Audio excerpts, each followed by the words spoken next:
Hi ladies, Connie Stewart with another video tutorial for you today on how to create your own iPhone skin. I love iPhone and I love iPhone skins, but you know what? We're crafters. We're going to come up with something better than those very, very expensive skins that are out on the market. Let me show you how I did this. Oh, by the way, I have to give credit where credit is due. Rolanda Patton is the brainchild behind this great project. She's from Texas, and she shared this idea on the Stampin' Up! Cruise, and I just about lost my mind. I thought it was so brilliant. So I'm really excited to be able to share it with you.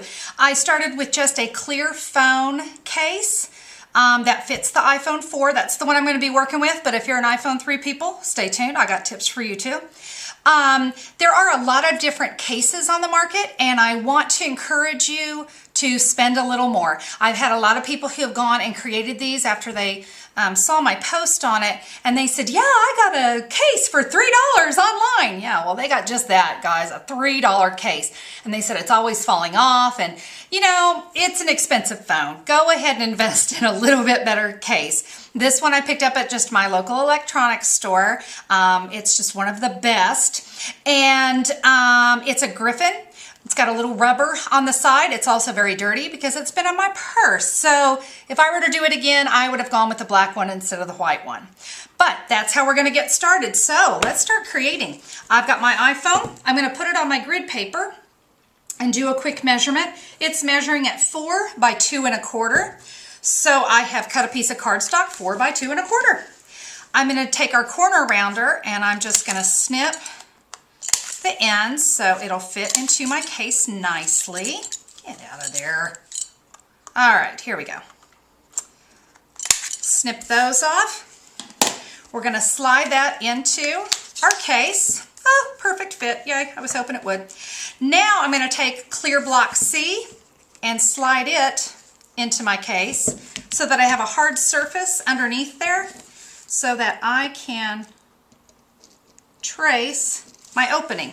Okay, now we'll pop that out. There we go. Now that we have that traced out, Word Window Punch is perfect for this. And I hope that you can see this. Let me try to bring it up a little higher. I'm just going to come right inside. Now I got to look and make sure I got it. Right on the outside so that all my pen marks, pencil marks, aren't going to show. So once I've got that set, punch away. I'm going to leave that little tab there because that's going to cover up that portion of my phone. But now, so I have an opening for my flash and my camera. Now comes the fun part. This is the part you guys love. This is where you're going to decorate and have some fun with these. The one tip I want to give you is you want to keep your stamping, your embellishing flat because it's going to want to pop out of the case. So, you know, just a few layers. Don't go crazy with it because we want it to fit nicely. This one right here, I try to use the Blossom Punch, and I did have some issues with this one. My phone wants to kind of push it out, so I'm a little thick. Had I thought ahead, I would have at least trimmed out, you know, some of those petals underneath, take some of the bulk out.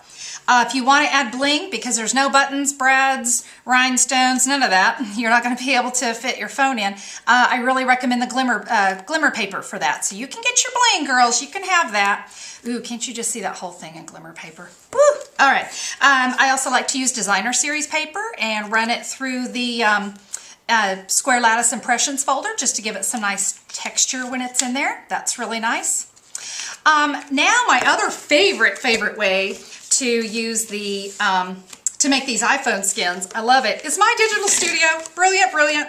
What I did with these is I started with a photo page. I created 5 photo boxes.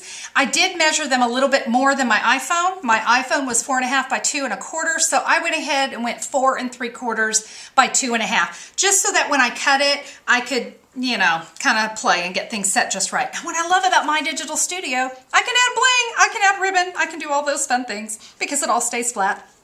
When you go to print these, I gotta tell you, I absolutely love Stampin' Up's printing. I always have. But I found that when I go to do something like this, I need something thicker. You're popping these in and out, and when you're doing it on that paper, that thinner paper, it can just destroy it. So if you use the Stampin' Up! Printing, which is awesome, I do recommend that before you cut it, that you mount that whole thing on a piece of cardstock so that you have something thicker to work with. But I had photo paper handy, and so that's what I used. I was really pleased with how it came out as well. But what a great opportunity for us to show off my digital studio and all the things that it can do. And it really does make an absolutely great class for your customers. And for those of you that are iPhone 3 people, I wanted to show you how that's done. I've got an iPhone 3 here, and you can see it's just a little bit different and definitely not the same size phone. You're going to measure it the exact same way. It is a little bit bigger. And then to punch out the area there, you can see that it's going to use a circle punch. Ladies, the punch for the circle from the itty bitty pack is definitely the way to go. Don't try to go any smaller, because sometimes this card will shift in here just a little bit because the iPhone is curved. So don't try to go any smaller, because we don't want to run the risk of that camera getting covered by cardstock. So go ahead and use the punch from the itty bitty and have yourself a little slush left over there on the sides. Well, ladies, thanks so much for checking in with us today. I hope you absolutely have a great time creating custom iPhone skins that your customers are going to be wowed by. So get out there and create your own. Thanks for checking in with me.